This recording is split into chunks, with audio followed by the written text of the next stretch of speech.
Controlling thermal effects aboard both aircraft and spacecraft is an integral part of the system as a whole, since this allows for all components to remain fully operational.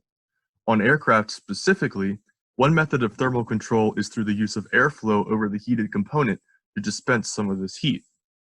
This air cooling can be done either passively, through exposing the component to the free stream, or actively by adjusting the amount of airflow that goes over the component depending on how much it heats up.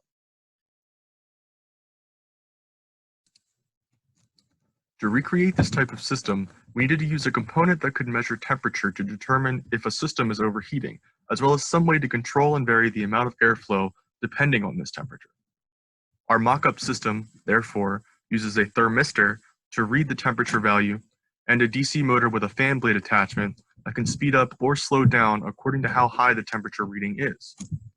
The way in which we controlled the speed was through the use of pulse width modulation, changing the duty cycle for the signal to the DC motor, similar to how we can use PWM to change the brightness of an LED.